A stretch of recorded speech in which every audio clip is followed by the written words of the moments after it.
My dear friends, it's a joy to see you today. प्यारे दोस्तों, आज आपसे मिलकर बहुत खुशी हो रही है। Today we're meditating on Philippians 1:6. आज हम मनन करने जा रहे हैं फिलिपियों अध्याय 1 वचन 6 पर। He who began a good work in you जिसने तुम में अच्छा काम आरंभ किया will है, bring it to completion वही उसे यीशु मसीह के at the day of Jesus Christ. दिन तक पूरा करेगा। My dear friends, I believe Jesus Calls has been a blessing to you. दोस्तों, विश्वास है कि जीसस कॉल्स आपके लिए आशीष रहा है। You see the ministry through social media, through TV, through the prayer festivals, through the telephone prayer tower. आप इस सेवकाई को देखते हैं टीवी सेवकाई, सोशल मीडिया, प्रेयर फेस्टिवल और टेलीफोन प्रेयर टावर के द्वारा, Even through the prayer towers.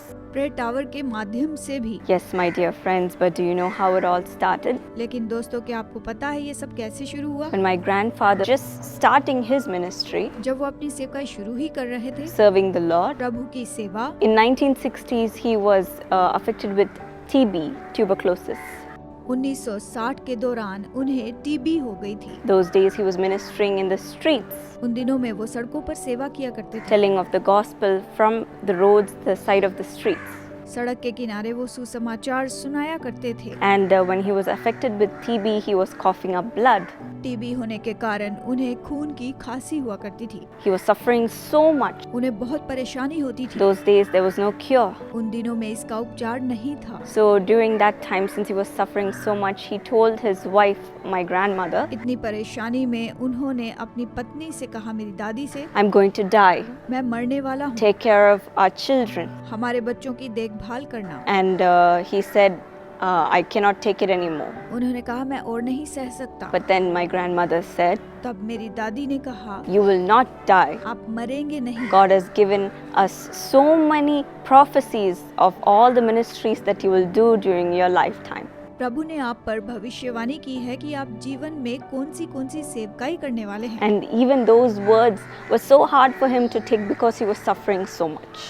ये शब्द उनके लिए बहुत मुश्किल थे क्योंकि वो बहुत दुख में थे। But then God came and visited him and showed him many things that he is going to do in his life during that situation. ऐसे समय में भी प्रभु ने उनसे बातें की और कहा कि तुम क्या क्या करने वाले हो। And God healed him in the days to come. और बाद के दिनों में प्रभु ने उन्हें चंगाई दी। And from preaching in the streets, सड़क पर प्रचार करने से लेकर he went on to speak in prayer festivals to more than 10,000 people. वो प्रेयर फेस्टिवल में भी प्रचार किया करते थे लगभग 10,000 लोगों को। And today, even though my grandfather is no more, हालांकि मेरे दादाजी अभी तो नहीं we रहे, are continuing the same mission हम उसी मिशन को जारी रख रहे हैं। to preaching to more than 5 lakh people in one crowd in the prayer festivals prayer festival में 5 लाख लोगों से भी ज्यादा भीड़ को and touching millions through social media, through TV, through the prayer towers. Social media, TV और prayer tower के द्वारा हम लाखों लोगों को छू रहे हैं। Yes, my dear friends, the God who had given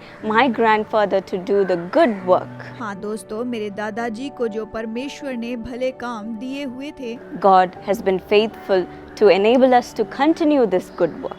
प्रभु विश्वास योग्य है, इन कामों को उसने जारी रखा। And we believe that we will continue until Jesus comes back again. हम विश्वास करते हैं कि यीशु के आने तक हम इसे जारी रखेंगे। God said that when my grandfather passed, till now you saw one dinakaran. मेरे दादाजी के गुजरने के बाद परमेश्वर ने कहा कि अब तक तुमने एक दिनाकरण को देखा था, But I will raise thousands of dinakarans in the days to come. पर आने वाले दिनों में मैं हजारों दिनाकरण को खड़ा कर दूंगा। Lord, thank you for this good work that you started, Lord. प्रभु, इस भले काम को शुरू करने के लिए धन्यवाद। And thank you for all the miracles that you've brought in over the years, Lord. इतने सालों से तूने जो चमत्कार किए हैं उसके लिए भी धन्यवाद। For more than 60 years, this good work has been going on, touching the people and turning them to you, Lord. 60 साल से भी ज्यादा समय से प्रभु तू इन लोगों को छू रहा है और अपने पास ला रहा है। Give us more of your power to continue this mission. इसे जारी रखने के लिए तू और सामर्थ्य दे। Help us to give our time to come and volunteer and to cry for the people in the prayer tower and the telephone prayer tower. मदद कर कि हम अपना समय दें प्रेयर टावर में और टेलीफोन प्रेयर टावर में लोगों के लिए प्रार्थना करें। And all over the world to go and preach your word. कि पूरे संसार में तेरे वचन का प्रचार करें। And to tell of your good news. कि तेरे भले कामों को बताएं। To bring miracles to the people. कि लोगों के लिए चमत्कार लाएं। And turn their broken hearts and give them joy in the place of their sorrow. ताकि उनके टूटे दिलों को बदलें और दुख में आनंद मिलने पाए। पाए। Thank you, Lord, that you empower us to continue this good work. इस भले काम को जारी रखने के लिए हमें सामर्थ्य दे। Help us to be sincere to follow this mission इस मिशन को ईमानदारी से पूरा करने में मदद कर, and to prepare the world for your coming. कि संसार को तेरे आगमन के लिए हम तैयार कर पाएं। We ask and pray in the name of Jesus. यीशु के नाम में प्रार्थना मांगते हैं। Amen. आमीन। God bless you, my dear friends. प्रभु आपको आशीष दे दोस्तों।